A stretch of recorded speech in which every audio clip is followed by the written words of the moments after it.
السلام علیکم ورحمۃ اللہ وبرکاتہ۔ تعلیم الاسلام مکمل 4 حصے تالیف حضرت علامہ مفتی کفایت اللہ رحمۃ اللہ علیہ۔ چوتھا حصہ چل رہا ہے۔ آج کا تازہ عنوان ہے سجدہ تلاوت کا بیان۔ سوال: سجدہ تلاوت کسے کہتے ہیں؟ جواب: تلاوت کے معنی پڑھنے کے ہیں۔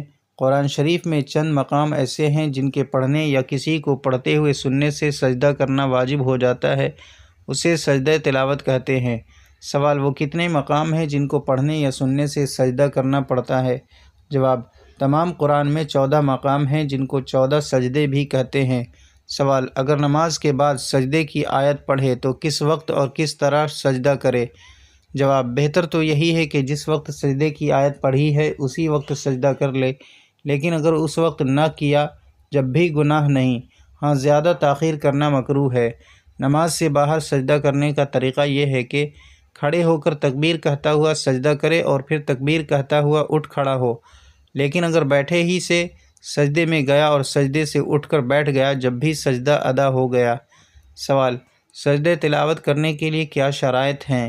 جواب: جو شرائط نماز کی ہیں وہی سجدہ تلاوت کی ہے، یعنی بدن اور کپڑے اور جگہ کا پاک ہونا، سطر ڈھانکنا، قبلے کی طرف منہ کرنا، سجدہ تلاوت کی نیت کرنا۔ سوال: سجدہ تلاوت کن چیزوں سے فاسد ہو جاتا ہے؟ جواب: جن چیزوں سے نماز فاسد ہوتی ہے انہی سے سجدہ تلاوت بھی فاسد ہو جاتا ہے۔ سوال: اگر سجدے کی آیت 2 یا زیادہ مرتبہ پڑھی تو کیا حکم ہے؟ جواب: اگر سجدے کی کوئی خاص آیت ایک مجلس میں 2 یا زیادہ مرتبہ پڑھے یا سنے تو ایک ہی سجدہ واجب ہوتا ہے۔ سوال: اگر ایک مجلس میں سجدے کی 2 آیتیں پڑھے یا ایک آیت 2 مجلسوں میں پڑھی تو کیا حکم ہے؟ جواب: ایک مجلس میں جتنی مختلف سجدوں کی آیتیں پڑھیں یا ایک آیت جتنی مجلسوں میں مقرر پڑھی ہے اتنے سجدے واجب ہوں گے۔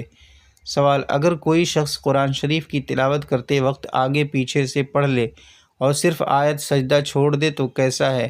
جواب: ایسا کرنا مکروہ ہے۔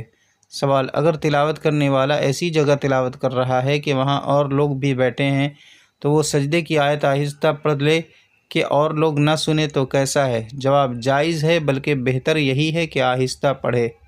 اس کلپ کے لیے اتنا ہی۔